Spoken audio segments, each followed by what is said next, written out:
김진의 돌직구쇼에 오신 여러분 반갑습니다. 김진입니다. 전 오늘도 저희 돌직구쇼 오픈 스튜디오 앞에 나왔습니다. 오늘 국민의힘 전당대회입니다. 대통령도 참석한다고 합니다. 과연 과반을 넘는 당대표가 오늘 나올지 아니면 그 누구도 과반을 넘기지 못해서 결선 투표로 갈지 궁금합니다.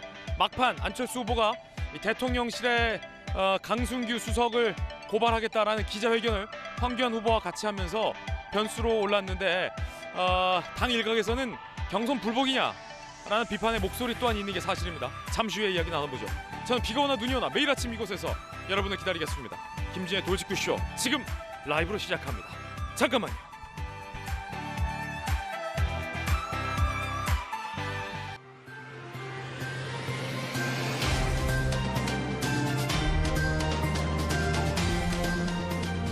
신문 읽어주는 남자입니다. 대통령이 전당대회에 참여하는 것은 7년 만입니다.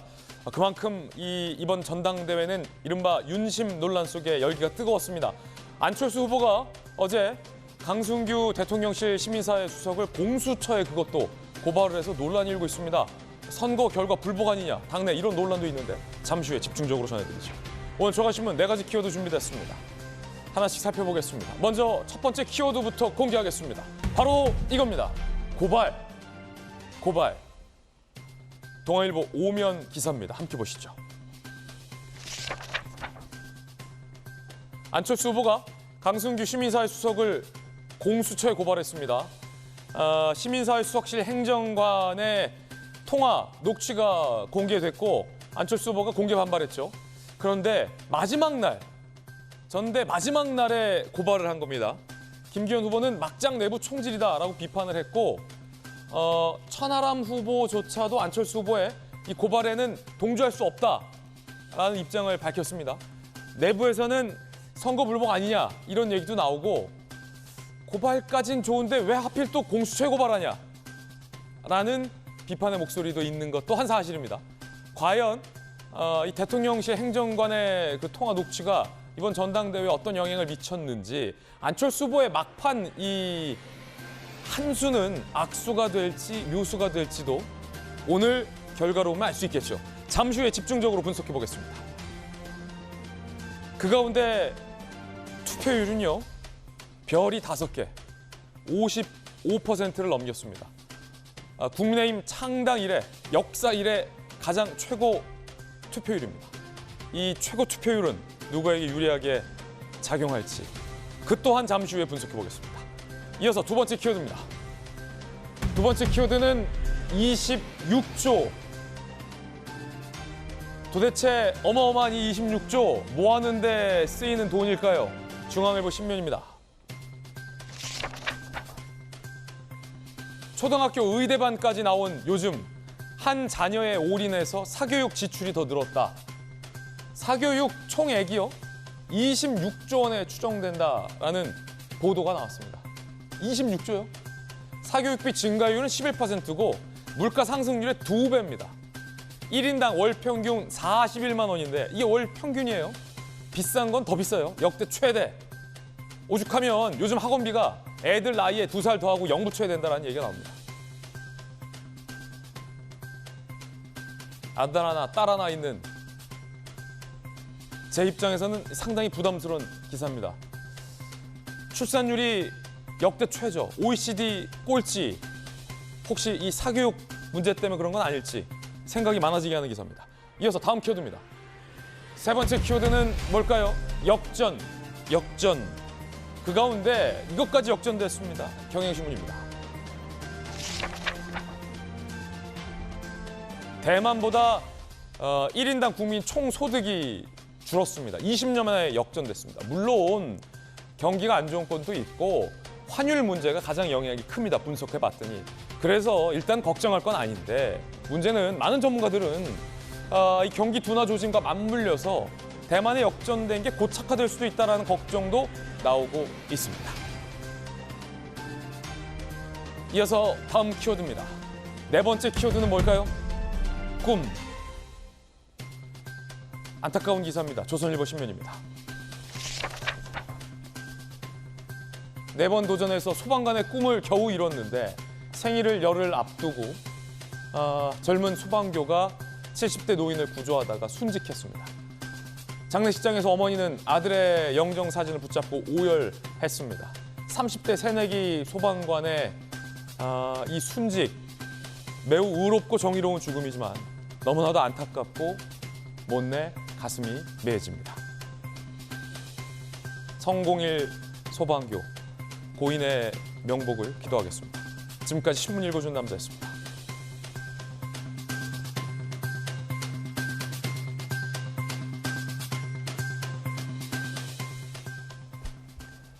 수요일 아침입니다. 오늘 함께하신 분들 소개해드리겠습니다. 민주당의 청년 정치인 동탄의 아들 전용기 의원, 돌직구쇼 좌장, 서울시 부시장을 역임한 민주당의 김영주 의원 나오셨습니다. 국민의힘 법사위 스타 국회의원, 전주의 의원, 법전 들고 나온 정혁진 대표 변호사 나오셨습니다. 어서 오세요. 반갑습니다. 국민의힘 전당대회 투표율이 이렇게 높았던 적이 있었던가요? 최고 투표율이랐던 지난번 전당대회 이준석 지도부를 뽑았던 전당대회 투표율보다도 훨씬 높은 최고 투표율이 나왔습니다. 별이 5개, 55.01%, 55.10인가요? 55.10%의 높은 투표율이 나왔습니다. 누가 유리할까요? 오늘 그 결과가 발표됩니다. 첫 번째 이야기 지금 시작하겠습니다. 55.10, 사상 최고 투표율.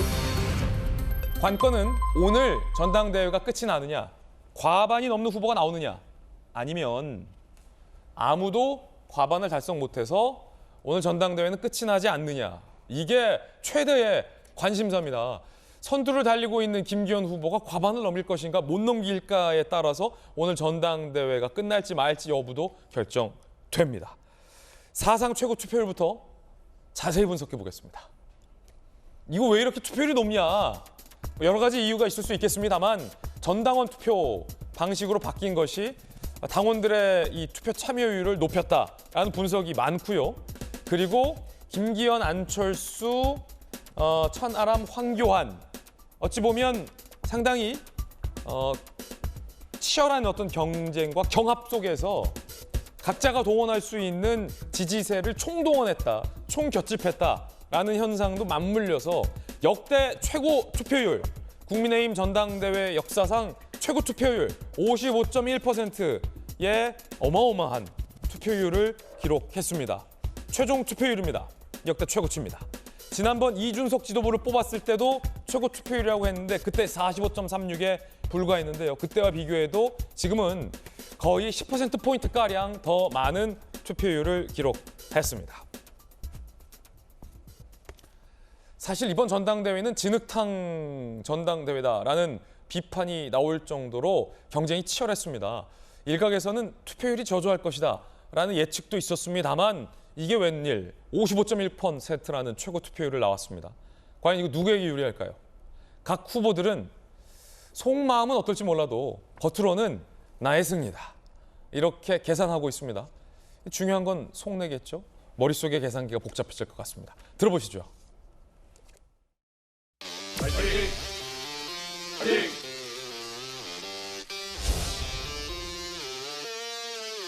김기현 쪽이 압도적으로 많기 때문에 제가 유리할 것이다라고 하는 평가들이 있고요. 지금까지 침묵하고 있던 다수의 당원들이 드디어 자기 목소리를 내기 시작했다. 투표율이 가능한 높아져가지고 조직력의 힘이 어느 정도 희석되는 것이 저한테는 분명히 유리한 것이고, 정의를 세우는 축제, 많은 관심을 가지고 있다는 그 자체가 저는 축제라고 생각을 하고, 과연 과반을 넘길 후보가 나올 것이냐, 아니면 그 누구도 최고 투표율, 높은 투표율 열기 속에 그 누구도 과반을 얻는 후보가 없을 것인가. 그리고 2위와 3위 간의 투표율 격차는 과연 얼마가 될 것인가. 모든 게 변수입니다. 그래서 지금까지 실시됐던 주요 여론조사의 흐름, 추세를 제가 저희 돌직구쇼의 대형 미디어월에 준비했습니다. 저와 함께 가서 짚어보시죠. 앵커가 직접 짚어드리는 여론 추세, 여론 동향 흐름, 여러분들 돌직구쇼에서 편하게 한눈에 보실 수 있습니다. 대형 미디어월에 준비했습니다. 띄웠습니다. 함께 보시죠. 여당의 당대표 여론조사 추입니다. 2월 6일, 7일 실시된 리얼미터의 여론조사 결과 초창기 때는요. 김기현 45.3, 안철수 30.4, 천하람 9.4, 황교안 7.0이었습니다. 이때까지만 하더라도요. 김기현 대 안철수의 박빙의 구도가 팽팽했습니다. 반면 천하람, 황교안, 소위 3, 4위 그룹은 매우 미진한 여론조사 흐름을 보였습니다. 김기현 대 안철수의. 그런데 이 여론조사가 갑자기 안철수 후보 지지율 하락으로 이어졌습니다. 대통령실에서 이진복 정무수석 등이 아무 말도 하지 않으면 아무 일도 안 날아갈 것이다. 라는 이른바 공개 경고장을 날리면서 안 후보의 지지율이 추락했습니다. 그 반사이익을 천하람 후보가 받았죠. 22.8 천하람, 안철수 17.9, 황교안 14.2, 김기현 42.7이었습니다. 이게 2월 셋째 주 여론조사였습니다. 2월 넷째 주로 거슬러 올라가면 다시 안철수 후보가 치고 올라갑니다. 22.6, 천하람 16.4, 김기현 후보는 저 위에 있습니다. 47.1, 황교안 후보가 9.9로 다소 내려앉은 여론 흐름이었습니다. 그리고 나서 여론조사 공정이 실시한 2월 27일, 28일 여론조사를 보면요. 김기현 45.9, 안철수 23.0, 천하람 12.7. 천하람 후보의 지지가 2월 둘째 주서부터 계속해서 하락하고 있는 흐름을 보이고 있습니다. 그리고 3월 첫 주에 실시돼서 발표된 엠브레인 퍼블릭의 여론조사 결과를 보면요. 안철수 후보의 지지율이 조금 오르긴 하지만 여전히 김기현 후보가 가장 높은 여론조사 지지를 받고 있습니다. 35.8, 안철수 25.5, 황교안 9.6, 천하람 후보가 황교안 후보보다도 아래 8.1의 지지율을 기록합니다. 그러면서 전대 투표가 시작이 됐습니다. 이 최종 여론조사 스코어와 함께 전대 투표가 시작이 됐고 이 전당대회의 투표율은 최종 55.10이라는 역대 최고, 역대급의 높은 투표율로 마감이 됐습니다. 그리고 오늘 오후에 발표가 됩니다. 성적도 발표됩니다. 여론조사는요. 숫자를 보시는 게 의미가 없습니다. 대신 여론조사의 추세, 흐름, 그래프의 오름세, 낮음세는 매우 중요합니다. 그렇기 때문에 그 흐름을 여러분들 살펴보시면 어떻게 여론지형이 흘러갈지 알 것 같습니다. 전주 의원님, 오늘 과반 나옵니까?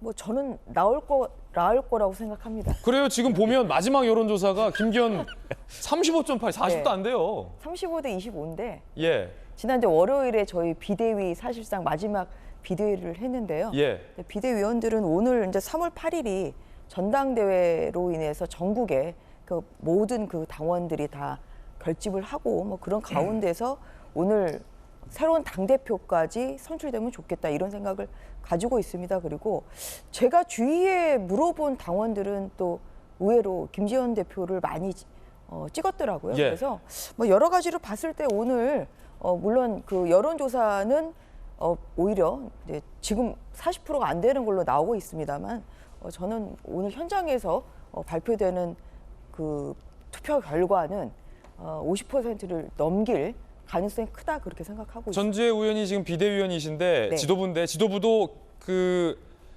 전당대회 결과를 미리 알지 못하는 상황인 거죠 알지는 지금? 못하죠. 전혀 모르죠? 네. 전혀 모르죠? 예측을 하는 거죠. 전혀 모른다. 자, 그럼 김영주 의원님, 만약에 과반 후보가 나온다면 오늘 전당대회는 끝나는 거예요. 네. 그리고 역대급 투표율 속에서 과반의 지지를 받고 탄생한 그 당대표의 리더십은 앞으로 굉장히 탄력세를 받겠죠? 그렇습니다. 만약에 네. 과반을 받는 후보가 없다. 그리고 결선으로 가게 되잖아요. 자, 그러면 이제 2위 후보와 3위 후보의 지지율 격차, 득표율 차이도 굉장히 민감할 것 같은데 네. 지금 보면 고만고만한 여론조사 경합세가 있었잖아요. 네. 만약에 2위와 3위 후보가 굉장히 1% 차이로 득표를 해요. 예를 들어서 뭐 24, 23. 그러면 이 중에 한 분만이 그렇습니다. 결선 투표에 진출하게 되는데 네. 1%만 받더라도 높은 2위 후보가 결선에 진출하잖아요. 네. 그럼 3위 후보 입장에서는 야 이게 뭐냐 너나 나난데 뭐 약간 이런 불만 나올 수 있지 않습니까?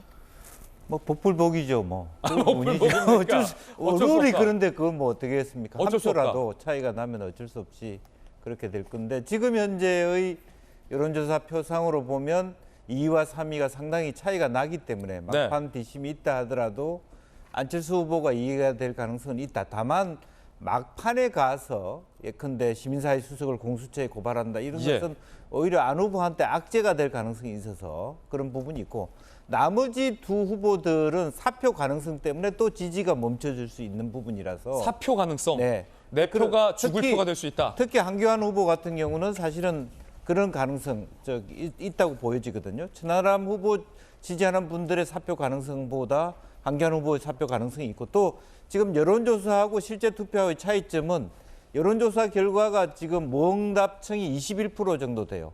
계산해 보면 사실은 그렇기 때문에 전체적으로 보면 아까 네 분의 후보들이 갖고 있는 득표율이 79%밖에 안 되기 때문에 그 결과적으로 투표는 무응답이라는 게 없지 않습니까? 아. 그 4명 중에 1명을 찍는다고 했을 때 그게 변수겠군요. 예, 그래서 우리가 RDD 방식을 어떤 방식이든 간에 질문했을 때 사실은 현재 국민의힘 전당대회가 좀 볼성사납다.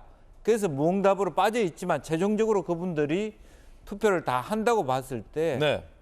그런 의미에서 보면은 김기현 후보 쪽으로 그 표들이 움직일 가능성이 많고 따라서 오늘 투표가 최종 말하자면 결선 투표 없이 마무리될 가능성도 저는 꽤 높다고 봅니다. 그렇군요. 아직은 뭐 결과를 우리가 단언할 수는 없습니다. 그런데요.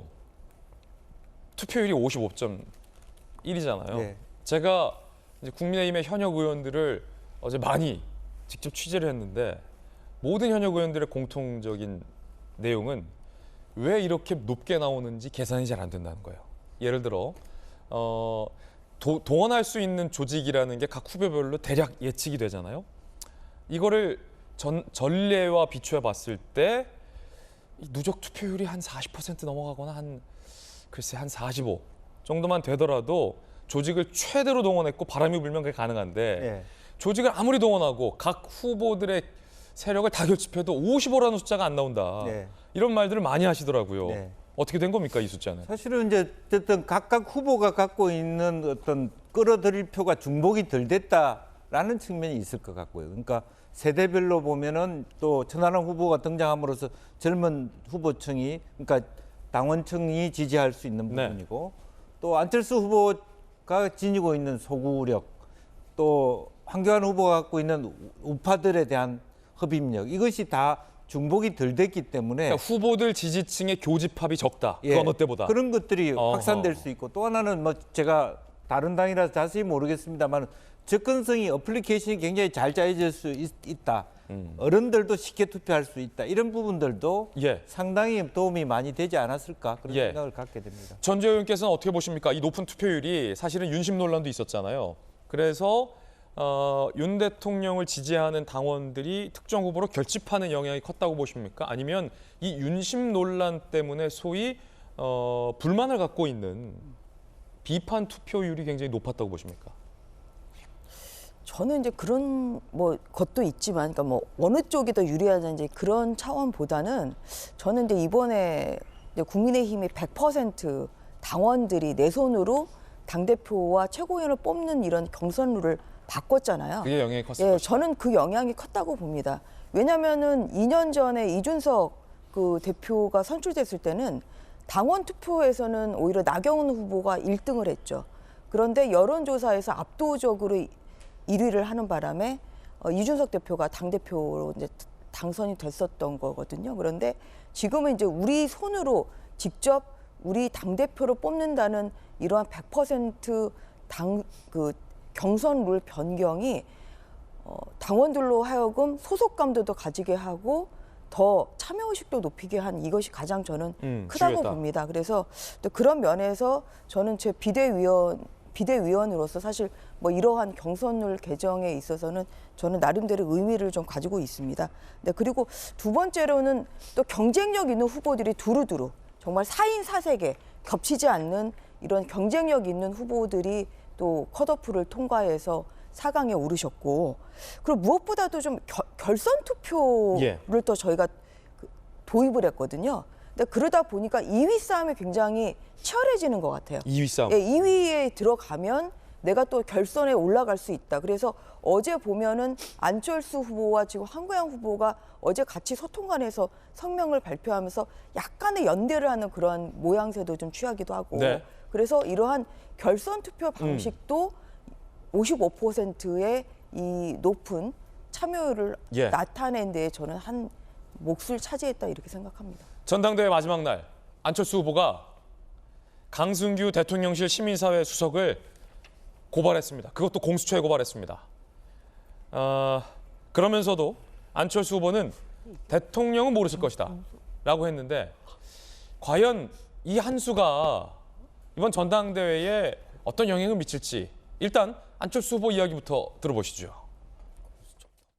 강성규 시민사회 수석 비서관을 고위공직자범죄수사처에 고발하기로 해서 오늘 고발장을 접수하러 왔습니다. 대통령실은 뭐가 불법이냐는 식의 적반하장의 태도만을 보일 뿐 진상조사를 하지도 관련 규정에 따른 조치를 하려는 의지조차도 보이지 않고 있습니다.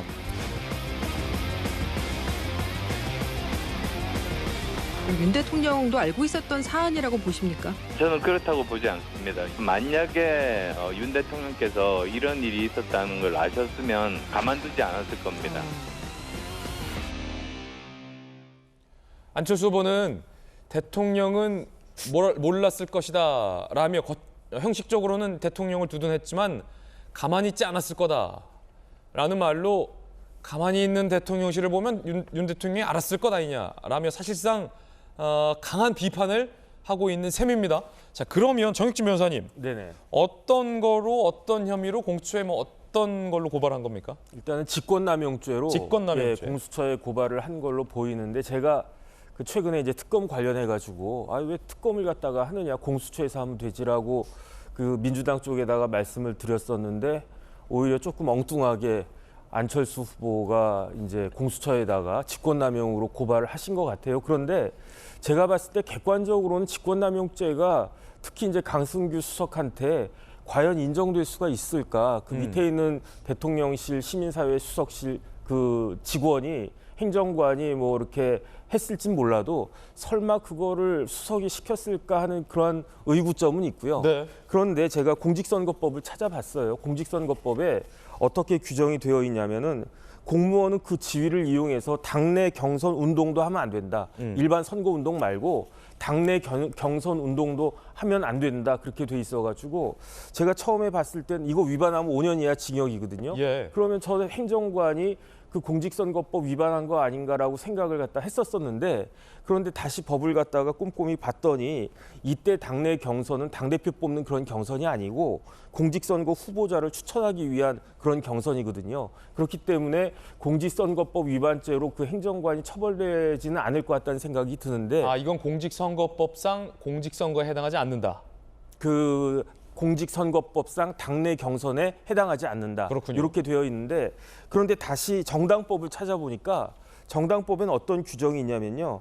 당대표 경선과 관련해가지고 자유선거를 방해하면 그건 처벌받도록 되어 있거든요. 그래서 구체적인 내용을 보면은 당대표 경선과 관련해서 위계사술 기타 부정한 방법으로 그 경선의 자유를 침해했을 때에는 마찬가지로 5년 이하 징역으로 처벌받을 수 있는데 지금 그 행정관이 취했던 그 행동이 부정한 방법에 포섭될 수도 있는 거 아닌가 저는 그런 생각이 들어서 예. 차라리 저 같으면은 이제 만약에 제가 안철수 후보 참모였다라고 하면은 공수처에다가 직권남용으로 고발하기보다는 정 고발할 거면 정당법 위반으로 검찰에다가 고발하는 게 맞지 않았을까? 왜냐하면 공수처가 모든 범죄를 다 수사할 수 있는 게 아니고 고위공직자 범죄라고 열거된 그 한정된 범죄만 수사할 수 있거든요.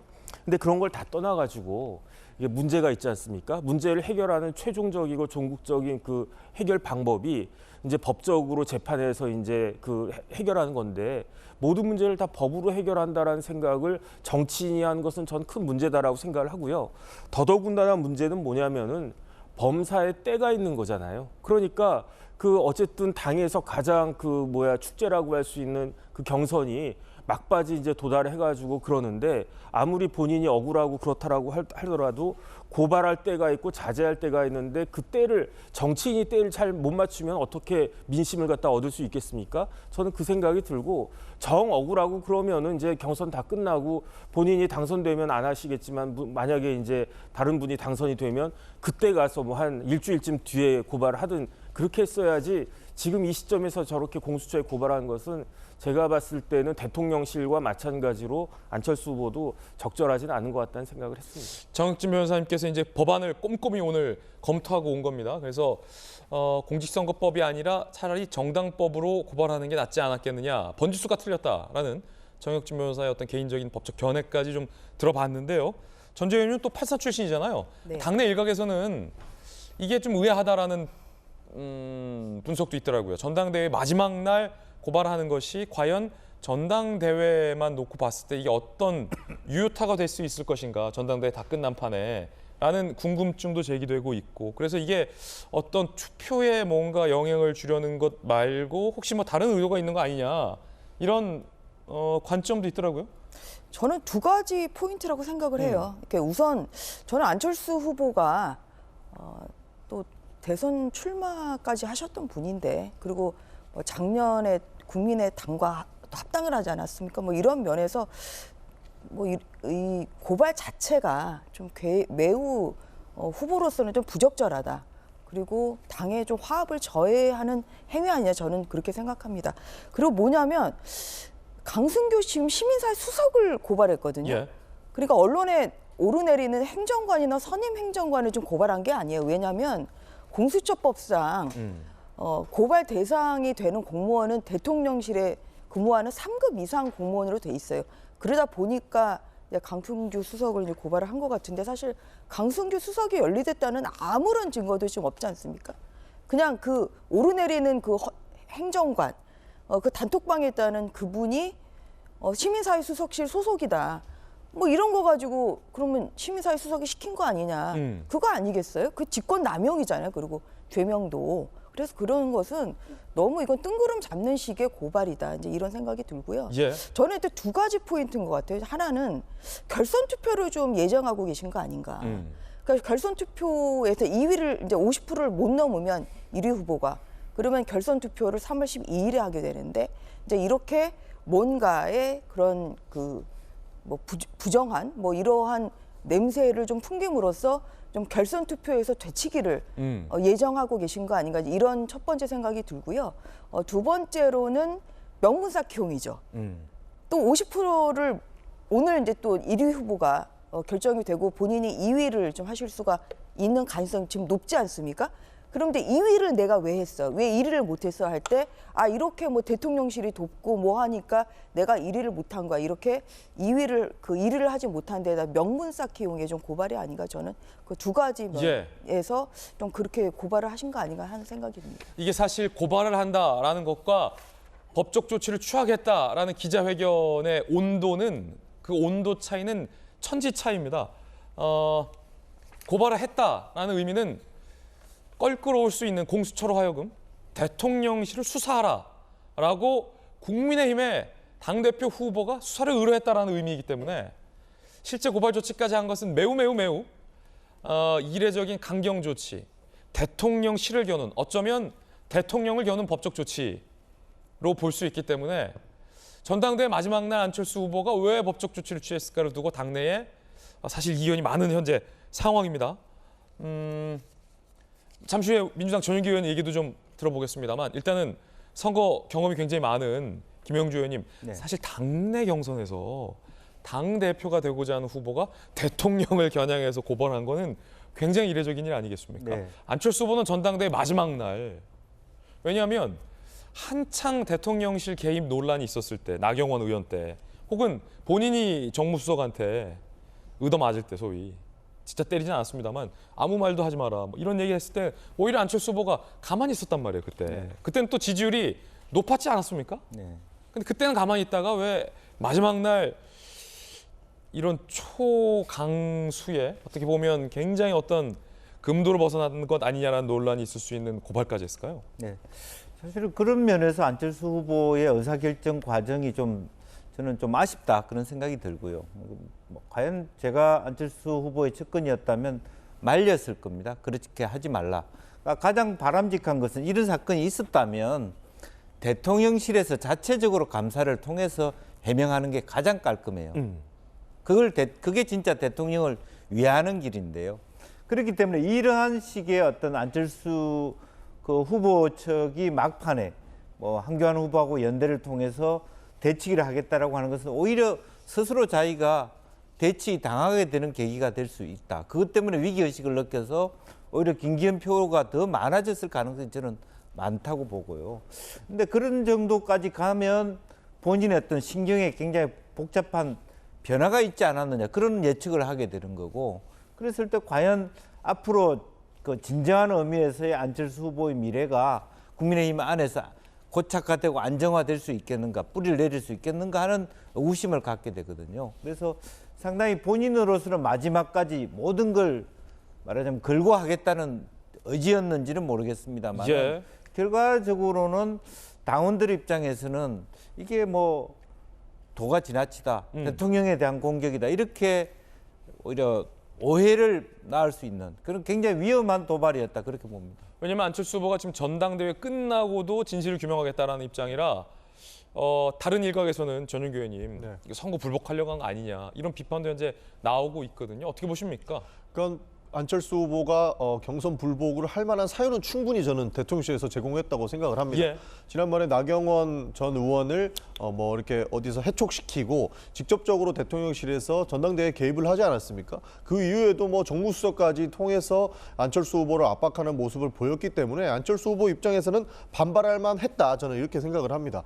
그렇기 때문에 대통령실을 어떻게든 탓을 해야 되는 거고 지금 2위 후보지만 저는 아마 김기현 후보가 과반을 넘겨서 아마 오늘 원사이드하게 전당대회가 끝나지 않을까 하는 고민 그런 생각은 있습니다만 안철수 후보도 거기에 대한 위기의식은 있는 것 같아요. 그래서 좀 쫓기는 듯한 모습을 보이고 있는 것 같은데 저도 다른 분들과 똑같이 정무적 판단에 아쉬움은 조금이라도 남아있지 않나. 사실 뭐 어떤 후보가 여당의 대표가 되고자 하는데도 대통령실과 직접 후보 시절에 각을 세우는 경우는 처음 봤거든요. 그런 측면에서 정무적 판단은 좀 아쉽다는 생각이 들고 오늘 전당대회는 끝나지 않을까. 안철수는 반발할 만했다. 이 정도로 저는 마무리하겠습니다. 그렇군요. 민주당 전용기 의원이 보기에도 안철수 후보의 정무 감각이 조금은 의아하다라는 어떤 개인적인 논평까지 듣고 있습니다. 대통령실은 어떤 반응 보였을까요? 불쾌감. 고발까지 한 건 굉장히 지나치다.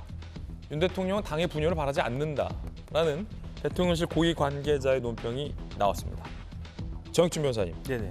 대통령실도 불쾌할 만한 사안이다라는 게 당 안쪽에서 많은 의견이 나오고 있습니다만 그 불쾌해서만 되겠나라는 당 안팎의 비판도 있거든요. 대통령실이 불쾌하고만 있을 일인가?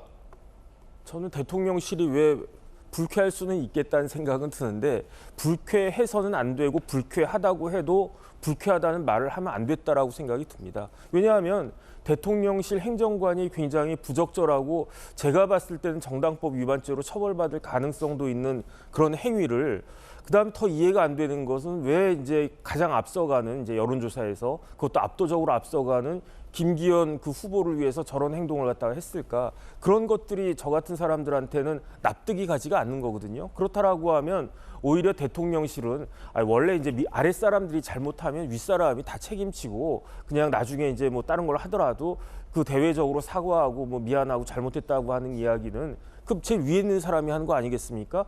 저희가 만약에 그 실수해가지고 뭐 우리 클라이언트한테 무슨 뭐 손해를 끼쳤거나 그러면 그러면 제가 밑에 있는 비서가 잘못했다, 밑에 있는 변호사가 잘못했다, 그거 가지고 뭐라고 하겠습니까? 다 제가 잘못한 거죠. 그러니까 저런 대통령실의 반응이 지금 그 투표율도 높아가고 해가지고 그 굉장히 좋은 분위기인데 그 대통령실의 그 반응은 조금 그 적절하지 않은 거 아닌가 저는 그런 생각이 들었습니다. 왜냐하면 이 대통령실 관계자라는 분들이 서로 다른 대통령실 관계자가 서로 다른 언론에 인터뷰를 했는데 누구 하나 그 행정관을 비난하거나 행정관을 탓하거나 왜 이런 일이 벌어졌는지에 대해서 규명하겠다라는 내용은 없고 국정 홍보다, 문제 안 된다, 선거법 위반 아니다, 불쾌하다 이런 얘기만 좀 하고 있거든요.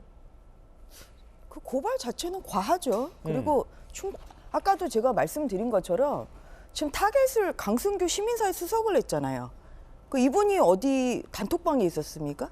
그런 게 아니잖아요. 아니 근데 그 수석실에 행정관이 아니, 그래도 녹취록이 이걸 나왔잖아. 이제 직권남용으로 고발했다는 것 자체는 강승규 수석이 뭔가 시켜서 했다 지금 이렇게 혼자 소설을 쓰고 지금 고발을 한 거 아닙니까? 이게 굉장히 이것은 과한 거죠. 예를 들어서 문제가 될 행정관이나 선임 행정관을 아까 얘기하신 뭐 정당법이나 이렇게 고발은 충분히 후보니까 뭐 고발은 자유니까 할 수는 있습니다. 그런데 그게 아니라 목표를 시민사회 수석 이건 대통령실이 결국은 관여한 거다. 사실 이러한 냄새를 좀 풍기면서 고발했다는 것 자체가 지금 이렇게 흥행하는 경선 그리고 축제 장인 경선에 찬물을 끼얹는 거죠. 저는 그래서 대통령실이 저는 제가 당사자라도 굉장히 불쾌할 것 같습니다. 굉장히 불쾌할 것 같고 그리고 뭐냐면 이게 또 왜 공수처냐 이게 아까도 말씀하신 것처럼 번지수를 잘 찾아가려면 검찰에 고발을 해야 돼요. 정당법 위반 아니면 선거법 위반으로. 그런데 그거는 공수처는 해당 사항에 없는 죄명이거든요. 그러니까 공수처로 가기 위해서 굉장히 자기적으로 죄명을 직권남용으로 한 거예요. 선거법 위반으로 하면 공수처로 못 가거든요. 그래서 그런 것을 보더라도 고발 대상, 고발 죄명을 보더라도 이것은 공수처로 이것을 가기 위해서 하는 그러한 자기적인 그런 모양새가 굉장히 대통령실로도 굉장히 부자연스러워 보이죠. 제3자인 저도 이건 굉장히 부자연스러워 보이거든요. 그리고 그런 면에서 이게 오히려 지금 공수처로 가서 이렇게 고발하는 것 자체가 과연 당에 무슨 도움이 되고 그리고 그게 지금 46만이 이번에 당원 투표에 참여했습니다. 46만이 참여를 했는데 어떻게 이게 영향력을 미칠 수가 있겠습니까? 이것은 당원들이 자발적으로 참여한 이 축제장에 정말 찬물을 끼얹는 것이고 그러한 면에서도 저는 뭐 당원의 일원으로서 매우 유감이라는 말씀을 드립니다. 저는 뭐 안철수 후보가 뭐 정무적 판단이 아쉬웠다 이런 논평을 드리기도 했는데요. 저는 사실 여기에서 대통령실 정무적 판단도 굉장히 아쉽다라는 말씀을 드리고 싶습니다. 대통령실은 이렇게 지금 안철수 후보의 고발이 불편하다고 이야기를 하는데 대통령실은 도대체 뭘 잘했겠다고 이게 불쾌해하는 겁니까? 솔직히 얘기해가지고 이미 대통령실은 이 당무 개입을 굉장히 많이 하지 않았습니까? 좀 전에도 나경원 전 의원 이야기를 했는데 나경원 전 의원이 당 대표가 되겠다고 나왔을 때 대통령실은 발끈하면서 나경원 전 대표를 사실상 못 나오게 저는 종용했다고 보고 있고요. 안철수 후보까지도 사실 정무수석까지 안철수 후보는 가만히 있으면 아무 일도 일어나지 않을 것이다 라는 식으로 안철수 후보를 비난했어요. 이게 자신의 여당의 대표가 될 수 있는 사람들까지 가만히 있으라고 이야기를 했고 실제로 다른 형태로도 안철수 후보를 굉장히 많이 공격을 했거든요. 본인들이 먼저 안철수 후보한테 불쾌하게 해놓고 지금 와가지고 자기들은 문제가 없다. 안철수 후보의 고발은 굉장히 불쾌하다고 하는 것은 본인들은 진짜로 무엇을 잘못했는지 모르는 후한무치한 태도를 보이고 있는 것이다. 제가 좀 전에도 말씀드렸다시피 안철수 후보는 불쾌할 만했거든요. 안철수 후보도 왜 저렇게 대통령실이 나를 못 잡아먹어서 안달이지라는 생각을 했을 거예요. 그런 측면에서 본인들의 잘못을 충분히 인지를 하고 이렇게 당무 개입하면 안 된다는 것을 대통령실이 먼저 알았어야 된다. 안철수 후보의 정무적 판단이 아쉽기는 하지만 대통령실도 잘한 것 하나도 없다. 저는 이런 말씀 드리고 싶습니다. 황교안 후보와 안철수 후보가 공동 기자회견을 했습니다. 김기현 후보에 대한 사퇴를 요구했습니다. 들어보시죠. 김기현 후보는 즉각 사퇴해서 대통령의 정치적 부담을 덜어드려야 합니다. 이번이 최후 통첩입니다. 만약 사퇴하지 않는다면 대통령실 행정관의 전당대회 개입에 대하여 모든 증거들을 가지고 함께 싸울 것입니다. 저와 우리 안철수 후보는 당이 이렇게 가짜와 거짓에 휘둘리는 것을 그냥 방관할 수가 없습니다. 안철수 황교안 후보의 막판 일종의 연대인데 당내 반응은 어떨까요? 싸늘, 천하람, 취재에도 공감하지만 차분해야 한다. 전당대회는 숙제로 남아야 한다. 왜 고발까지 하나 이거죠. 홍준표 대구시장, 끝까지 더티플레이 보기 역겹다. 내가 그 꼴 보기 싫어서 일찍 하방했다. 라고 주장하기도 했습니다.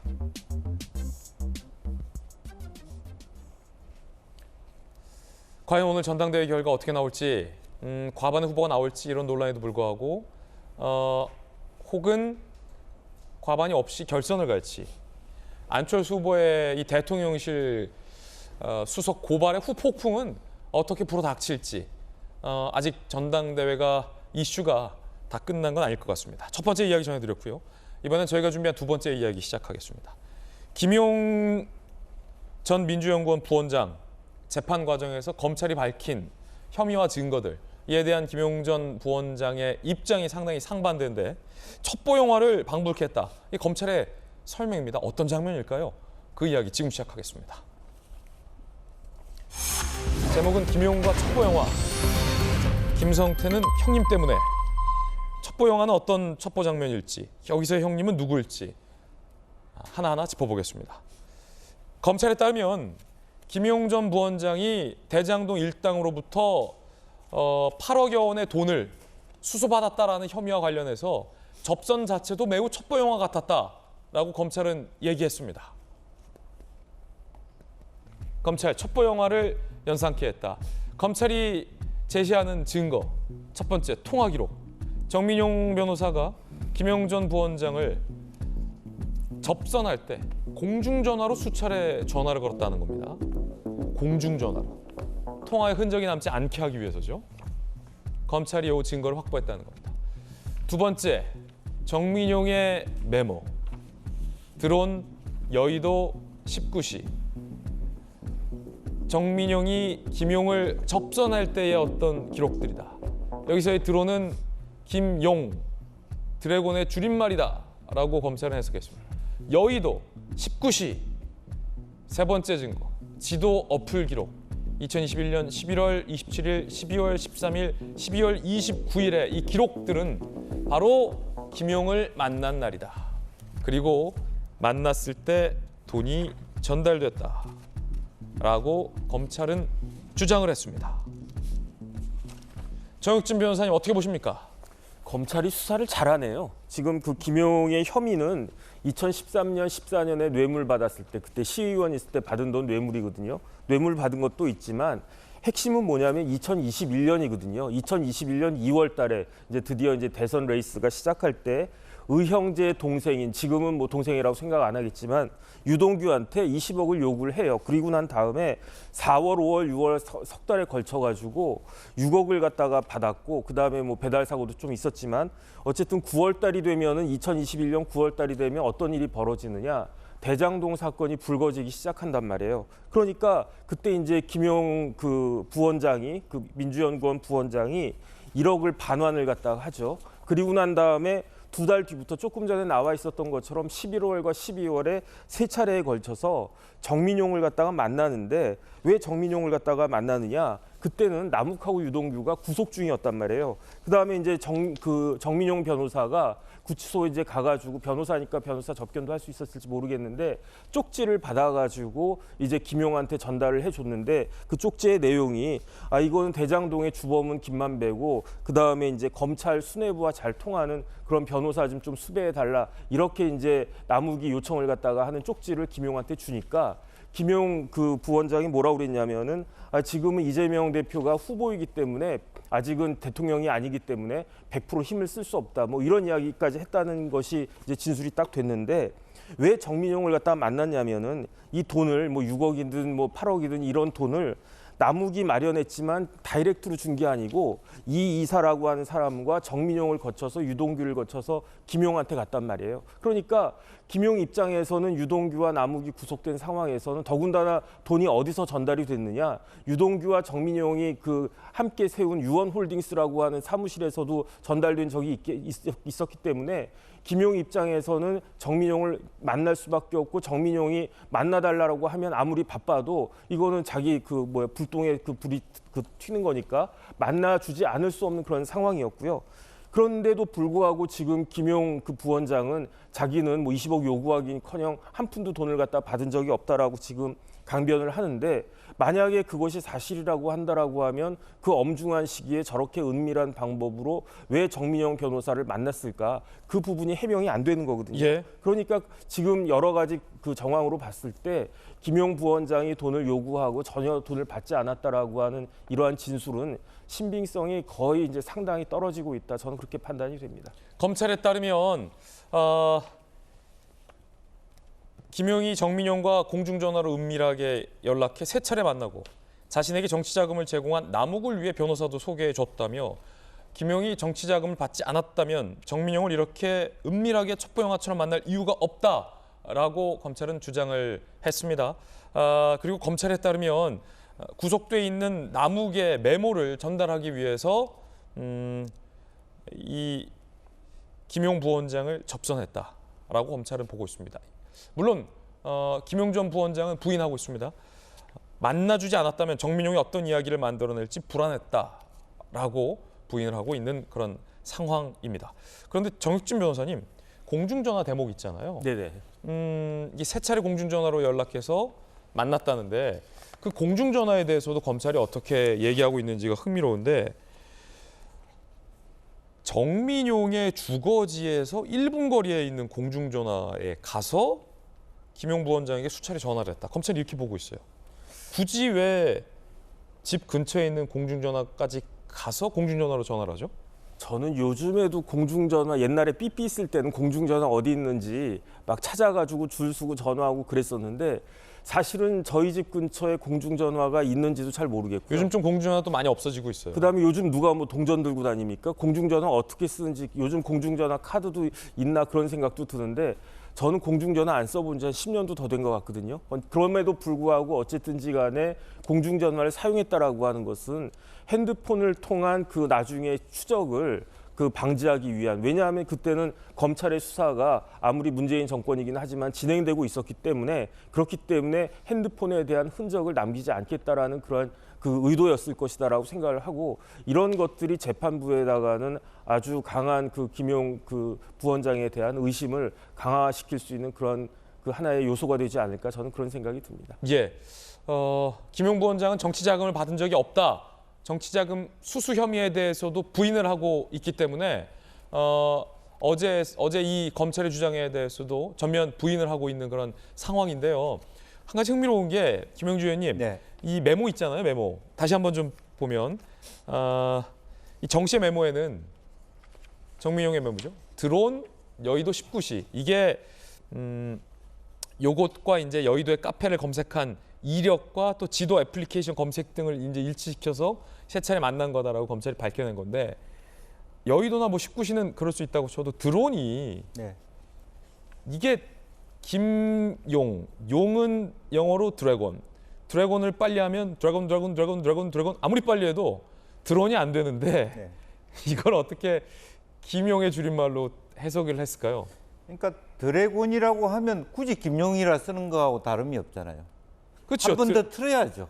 드래곤이라고 쓰면 용은 하나밖에 어차피 없으니까. 추적을 피하기 위한 자기 나름대로 용어라고 봐야 되죠.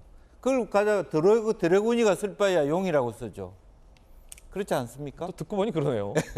피하기 위해서 공중전화도 갔는데 왜 집 근처에 공중전화를 갔는지 모르겠습니다. 피하기 위해서면 저 나무 동네 공중전화를 가지. 그런 부분에서 드론이라고 하는 것은 드래곤이라고 하는 것보다 더 한 번 더 머리를 썼다. 이제 그런 부분이고 문제는 제가 이제 한명숙 재판 때도 직접 가보니까 결과적으로 재판 과정은 치열해요. 그러니까 무슨 말씀이냐 하면 7시에 여의도 모 식당에서 만나서 어떤 방식으로 어떻게 앉아 있었고 돈을 어떻게 전달했다. 어떤 가방에 넣었다. 이게 나와야 되는데 아직 그게 안 보이기 때문에 저것만 가지고는 특정 안 돼 있다. 이렇게 김용이 얘기하거든요. 이제 그런 의미에서 조금 더 본 재판 과정은 지리하게 알리바이 논쟁이 있을 거라고 보여지고요. 이제 그런 의미에서 김용 측이 그야말로 계속적으로 묵묵부답을 하는 이유는 저 정도 가지고는 재판, 판사가 입장했을 때 유죄라고, 물론 정황으로서는 왜 그렇게 꼬았느냐, 왜 공중전화를 썼느냐 하는 것은 정당한 일이 아니다라는 것을 우리가 얘기할 수는 있지만 구체적으로 재판 과정은 그렇죠. 정확하게 언제 들어와서 어떤 방식으로 어떻게 앉아서 실제로 재연해 보거든요. 아주 치열하게 논쟁을 합니다. 그런 부분들이 있었을 때 과연 검찰들이 그 다음에 모션까지 특정해 놓고 있는데 지금 그걸 표기하지 않는 것인지, 지금 저 정도만 가지고도 유죄라고 밀어붙이는 것인지는 본 재판에 가봐야 알 것 같다는 생각이 듭니다. 예, 한 가지 분명하게 또 강조할 것은 검찰도 이 접선이 불법 정치 자금을 수수했기 때문에 이렇게 은밀하게 만난 이른바 정황 증거가 되는 것 아니냐라는 것으로 주장을 하고 있지. 정민용이 김용을 이렇게 은밀하게 만나서 자금을 전달해줬다라고 보고 있지는 않습니다. 그 불법 정치 자금은 그 이전에 전달됐을 것이라고 검찰은 보고 있고 김용 부원장은 부인하고 있다는 말씀 드리겠습니다. 전윤기 의원. 좀 전에 이제 정 변호사님께서 검찰이 수사를 잘한다 이렇게 말씀 주셨는데요. 저는 뭔 수사를 이렇게 하나 싶을 정도입니다. 그러니까 수사를 잘하는 게 아니고 소설도 이렇게 쓸 수가 있나 싶을 정도인데, 그러니까 뭐 다른 내용들을 정확하게 봐야 됩니다. 재판 과정은 굉장히 치밀하고 굉장히 정확한 증거를 가지고 이 사람을 유무죄를 관리는 이런 사안이기 때문에 굉장히 명확하게 딱 떨어지는 증거가 있어야 유죄고 무죄고 이런 거 나오지 않습니까? 그런데 지금 이 사안만을 보고 이 내용을 논평을 하자면 어떻게 이렇게 논픽션 소설을 써도 말도 안 되게 쓸 수 있느냐 하는, 저는 그런 의문을 안 던질 수가 없습니다. 그 드래곤 드론 그 대목 말씀하시는 거죠? 참, 네, 드래곤 드론. 그러니까 드래곤을 표현하기 위해서, 그러니까 김용을 표현하기 위해서 드래곤이라고 써야 됐고, 드래곤을 틀기 위해서 드론이라고 썼다. 이렇기 때문에 이것은 드론이 곧 드래곤이고 그것이 김용이다. 이건 애들 장난하는 것도 아니고 어떻게 검찰이 이런 증거를 가지고 이 사람이 정치 자금을 드래곤한테 넘기기 위해서 했다라고 하는 것인지 저는 도저히 상식적인 입장에서 이해가 안 가는 것이죠. 그런 것이죠. 그러니까 뭐 정말로 틀었다고 하면 그런 메모를 남기지 않고 정말 다른 방식을 썼지 않았을까의 추측은 가능한 건데, 해당 내용만 보고는 절대적으로 이 증거는 채택되기가 어려운 상황 아닌가. 예. 저는 뭐 이 정도의 논평하는 것이 맞지 않을까 싶습니다. 자, 그럼 김용 전 부원장은 입장을 어떻게 냈을까요? 자, 드래곤의 입장입니다. 2021년 8억 4,700만 원 수수 혐의에 대해서 배달 사고 빼면 6억이 전달될 거다라고 검찰은 주장을 했습니다. 하지만 김용 전 부원장은 부인을 했습니다. 6억 원 받은 사실 자체가 없다라고 혐의를 전면 부인했고요. 유동규는 죄를 모두 자백하고 선처받고자 한다라는 입장을 보이고 있습니다. 전조현님. 그러니까 이제 이 뭐 드론이냐, 뭐 드론의 의미가 뭐냐, 공중전화 통화했는데 이런 게 이제 뭐가 중요한 거냐면, 이제 이게 정치 자금으로 결국 6억을 김용 부원장이 받았느냐, 사실 이제 이게 핵심 쟁점인데, 이제 이거 저도 뭐 판사 시절에 뭐 뇌물이나 정치 자금 재판을 해봤습니다만 이게 대부분이 뭐 주고받은 것을 무슨 사진으로 찍어 놓겠습니까? 그런 게 아니에요. 그래서 그 줬다는 사람과 받은 사람의 이 말이 서로 다른 경우가 많고요. 그런 경우에 결국은 어느 쪽의 말이 신빙성이 있냐, 이걸 가지고 재판 과정에서 이제 유무죄를 결정하는 그런 가장 큰 계기가 이제 이거거든요. 그래서 이제 이런 면에서 왜 김용과 정민용이 첩보용을 하는 것처럼 그렇게 공중전화까지 통화를 하면서 만났겠냐. 사실 이것은 법원에서 충분히 뭔가 숨기는 게 있을 것 같다는 그러한 의심을 사기엔 충분한 정황입니다. 이건 이제 정황 증거죠. 왜냐하면 그 통화했다는 그 시점에 뭐 돈을 주고받은 건 아니고, 예. 이제 이게 2021년 그 시점은 대장동 게이트가 언론에 많이 났고, 그리고 또 뭐 관련자인 김만배 씨, 뭐 남욱 씨 이런 분들이 다 구속이 됐던 시점이라, 근데 그렇기 때문에 뭔가 이 사건 관련해서 주고받을 말이 있으니까 만났지 않았냐 하는 이런 충분한 의심을 이제 사기에는 충분한 것이고요. 그래서 그런 뇌물 사건에서는 정황 증거가 굉장히 많아요. 정황 증거도 그 누구 말을 믿을지를 판단하는 데 굉장히 중요한 지표고, 사실 이제 유동규 씨도 같이 기소가 됐는데 본인은 인정을 하잖아요. 나 6억 준 거, 내가 6억을 김용한테 준 거 인정한다. 자백을 했어요. 그러니까 건넸다는 사람 지금 자백을 하고 있는 것이고요. 김용을 안 받았다는 것. 그래서 결국은 김용의 말을 믿을 것이냐, 유동규 씨의 말을 믿을 것이냐, 여기에 따라서 유무죄가 결정이 되는 것이죠. 그런데 이거 말고도 사실은 저는 유동규 씨 말에도 신빙성이 있는 증거 중에 하나가 뭐냐면 유동규 씨가 2011년에 긴급 체포됐잖아요. 그때 직전에 통화한 사람이 누구냐? 그게 김용하고 정진상 씨하고 통화를 했다고 지금 그렇게 보도가 나오고 있고 여기에 대해서 김용과 정진상은 본인이 예. 통화한 적이 없다고 했음에도 불구하고 사실로 드러났거든요. 그래서 김용 씨가 이렇게 숨기고 있는 것은 어느 정도 정황이 드러나기 때문에 그런 정황 증거의 지금 싸움이다 이렇게 보고 있습니다. 예. 자, 그렇다면 유동규 전 본부장은 어떤 입장일지 조금 더 자세히 보겠습니다. 어제 보도되는 기사에 따르면 검찰은 이 현금을 담고 있는 골판지 상자까지 재현을 했다고 합니다. 결국 이 불법 정치자금 6억 원을 받지 않았다면 김용이 정민용을 이런 식의 접선할 이유가 없다. 검찰은 이렇게 보고 있고요. 골판지 상자에 현금을 5억 원 보관하는 방법까지 시연했다라고 합니다. 골판지 상자. 유동규의 과거 채널A와의 인터뷰 내용 한번 들어보겠습니다.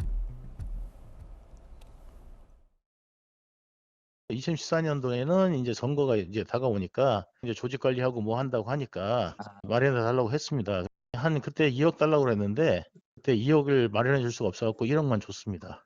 그건 집 앞에 줬어요.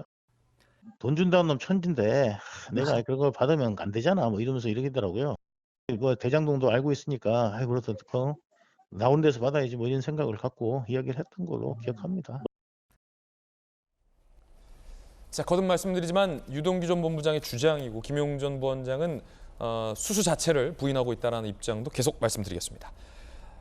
이번엔 김성태와 이화영 전 부지사와 관련된 이야기인데요. 김성태 씨의 수행원이 식사비까지 쌍방울이 다 결제했다라고 얘기했다는데 어떤 장면일까요? 2019년 1월 중국 선양 김성태, 이화영 같은 차량으로 이동했다. 쌍방울 조선 아태위 협약식에 참여했다. 이 부지사가 저를 쌍방울 직원이라고 소개했다. 라며 재판에서 증언을 한 거예요. 검찰, 쌍방울의 출장비 정산서를 보여주며 정상서에 고려식당 LVIP는 무슨 의미냐. 이화영 부지사 외 몇 명이란 뜻이다. 라고 이 A씨는 법정에서 진술하기도 했습니다. LVIP가 이화영 피고인이냐? 그렇다. 식사 비용인 6,090위안을 쌍방울이 결제했다라고도 얘기했습니다. 식사비까지 결제했다. 김영주 의원님 어떻게 보십니까? 네. 뭐 식사비가 우리나라 돈으로 계산해 봤을 때 한 115만 원 정도 됐어요.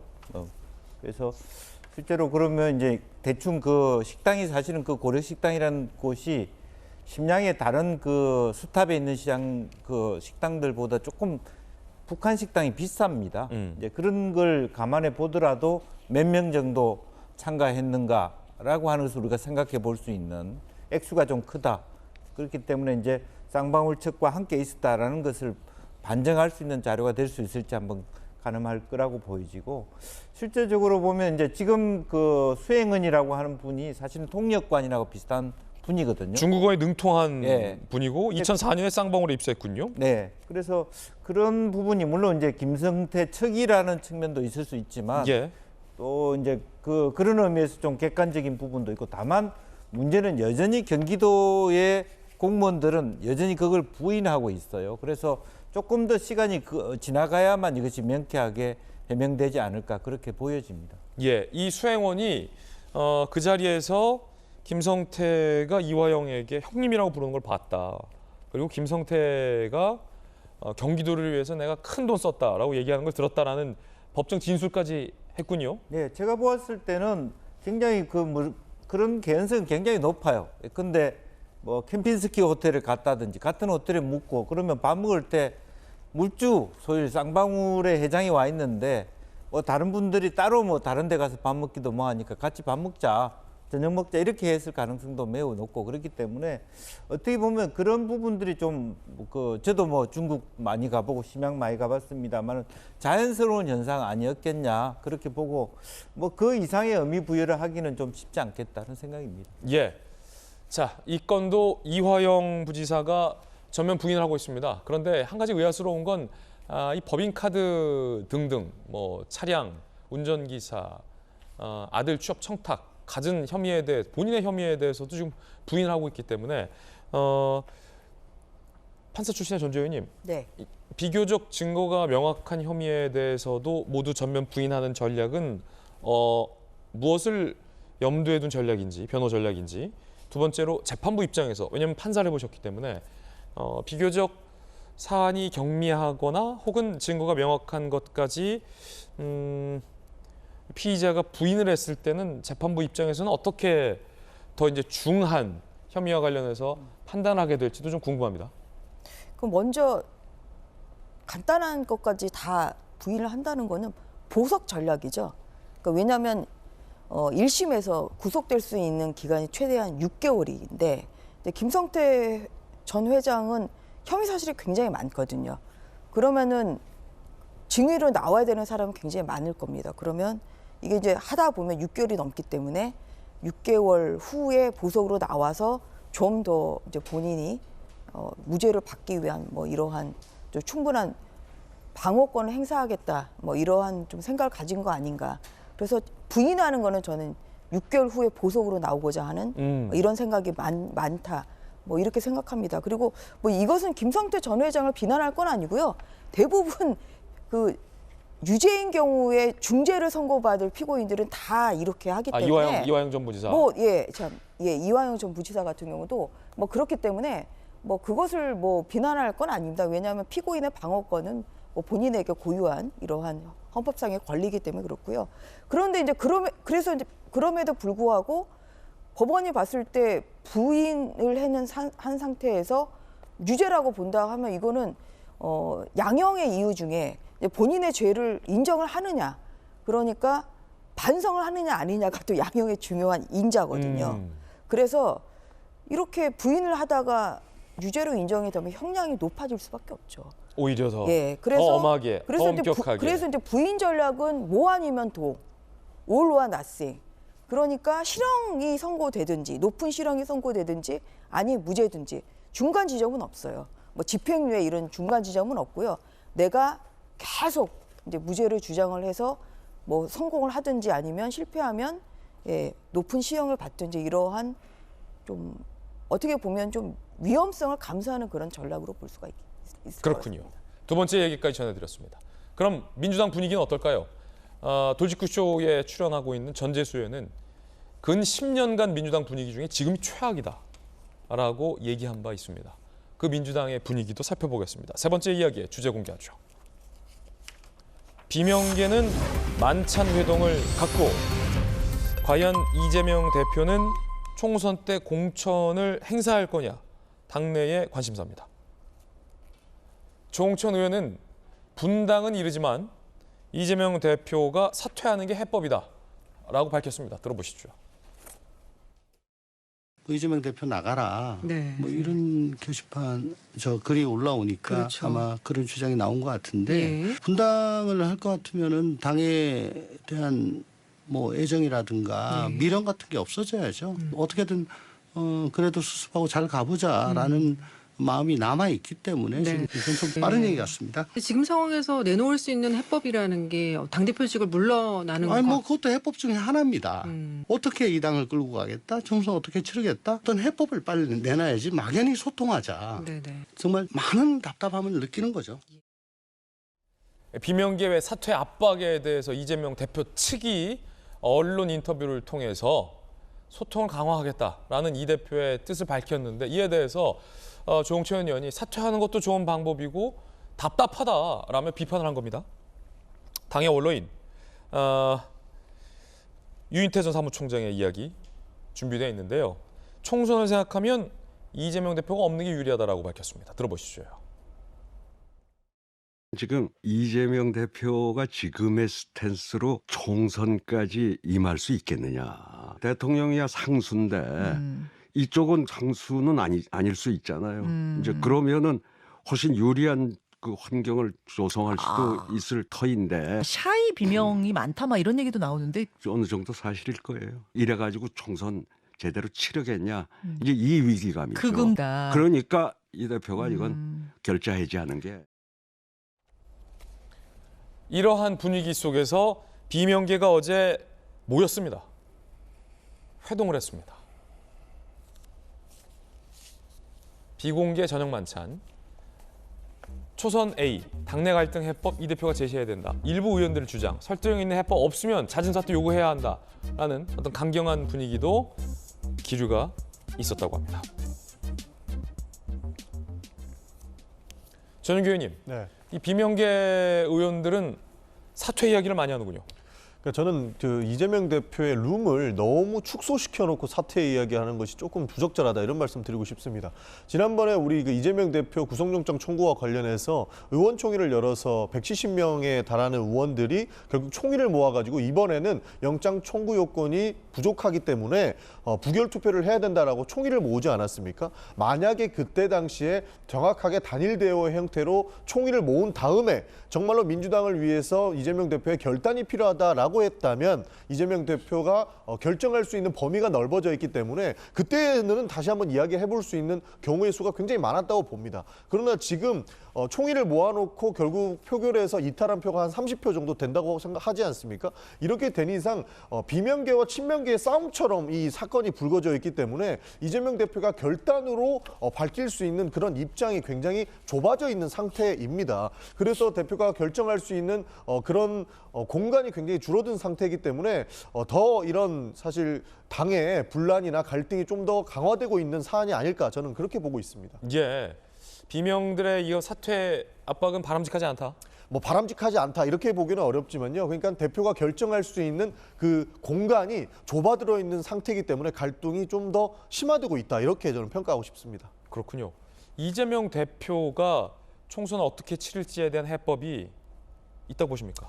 아직까지는 그곳을 소통해야 된다고 저는 생각을 합니다. 그러니까 이재명 대표가 무조건적으로 답이다 이렇게 이야기하기에는 많은 어려움들이 있는 것이고 뭐 고모님들께서도 그렇게 많이 조언을 해주시지 않습니까? 그래서 뭐 사퇴를 결정해놓고 이 뭐 소통을 강화해야 된다라는 것에 저는 절대 동의하지 않습니다. 그러나 정말 당을 위한 방법이 무엇일지 사실 이재명 대표가 의원들을 좀 만나서 총의를 모으는 그런 방식을 통해서 결론이 나와야 된다 이런 얘기를 좀 하고 싶습니다. 보시는 것처럼 친명계와 비명계 사이에 이재명 대표의 당 대표직 거취를 두고 온도 차이도 상당합니다.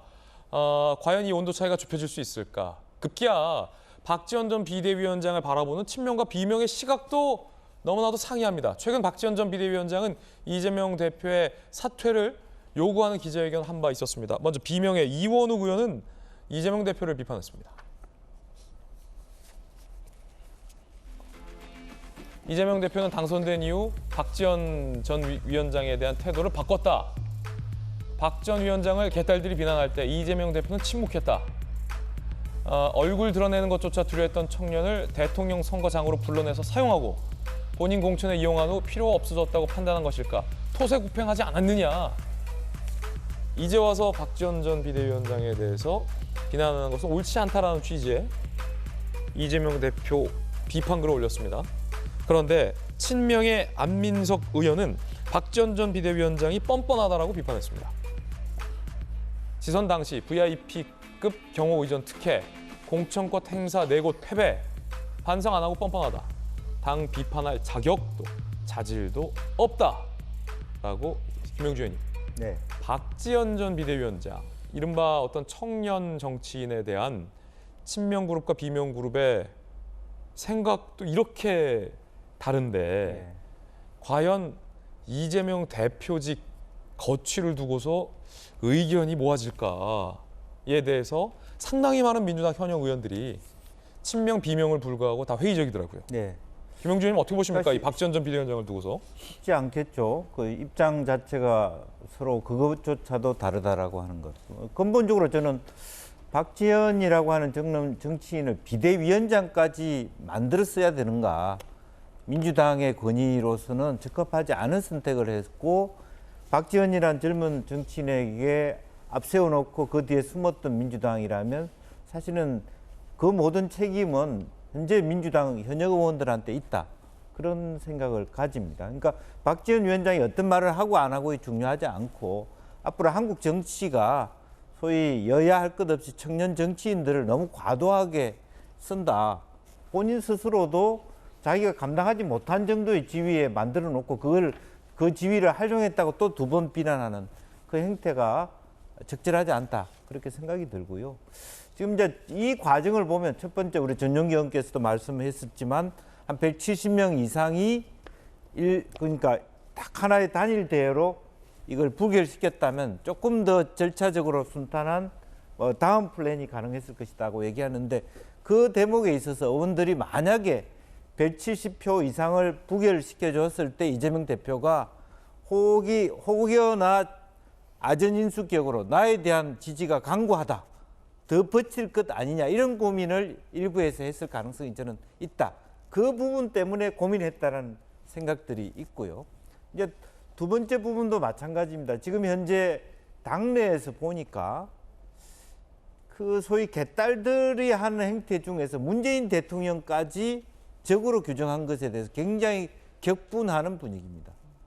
금도를 넘었다라고 그런 것들이 조금 틈이 벌어지는데 틈을 더 벌리는 즉 이재명 대표 이대로 둬가지고는 큰일 나겠다.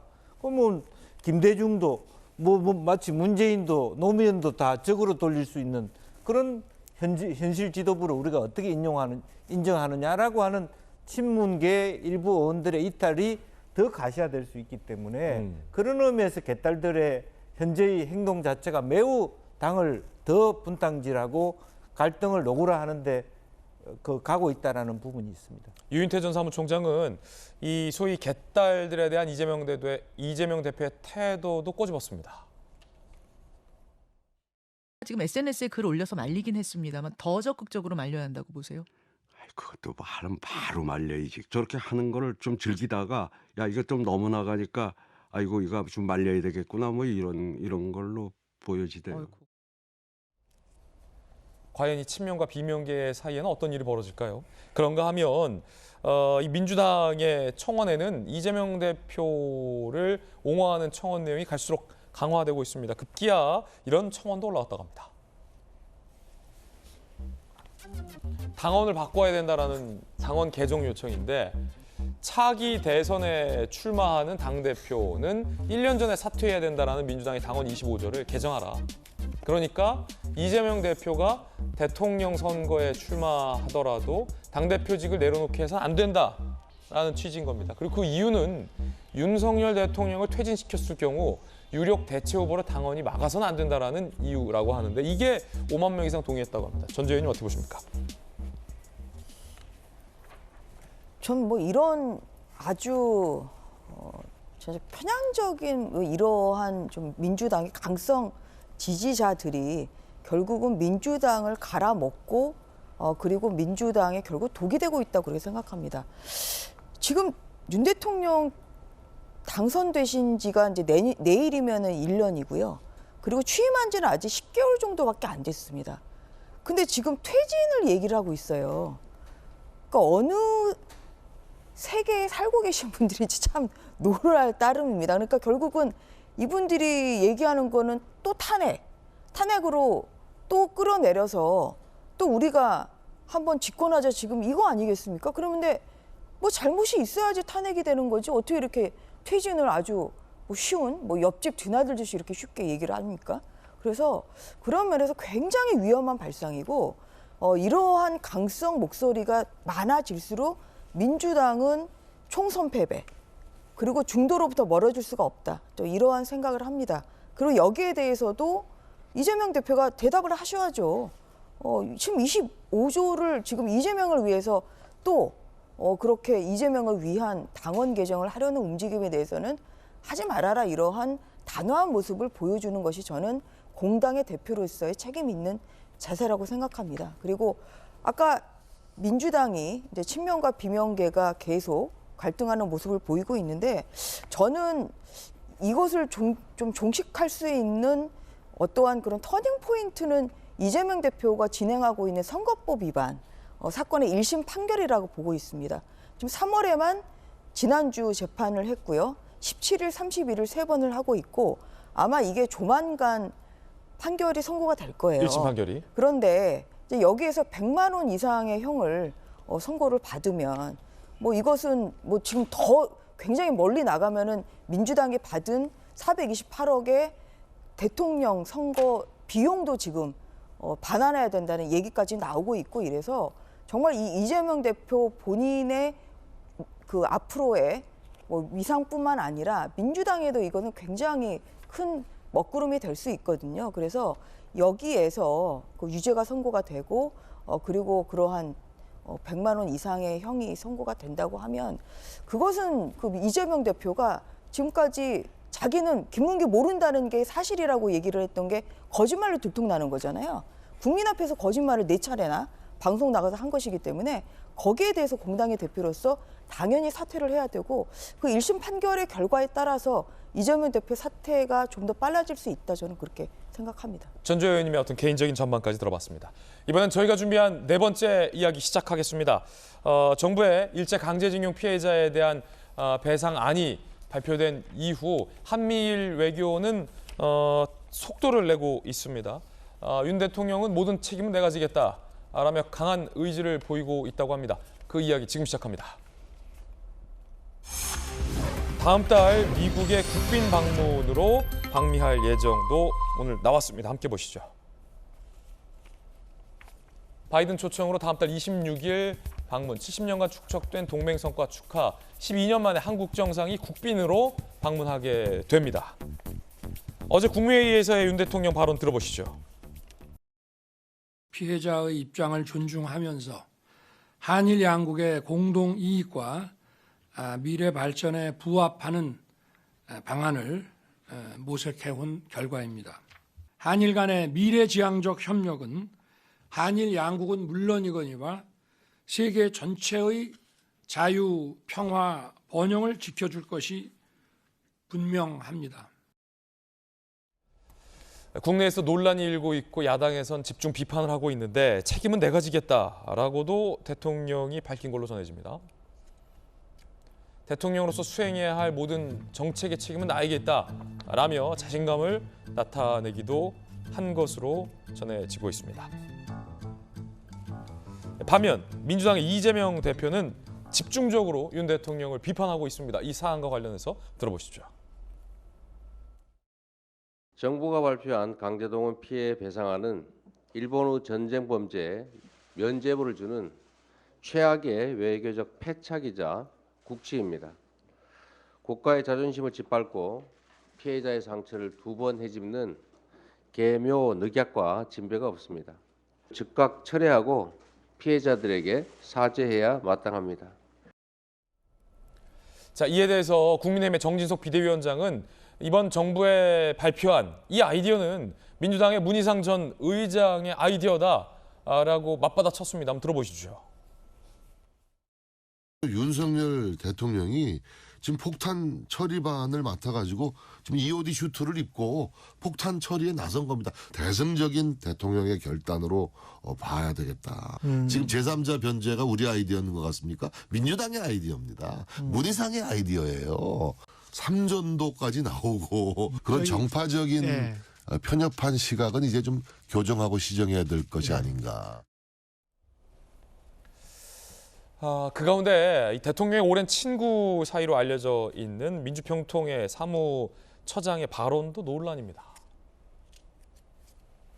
일본의 반성 사죄 요구 그만하자 식민 지배받은 나라 중 사죄 배상하라고 악쓰는 나라가 한국 말고 어디 있냐 라고 폄훼를 해서 논란이 일고 있습니다.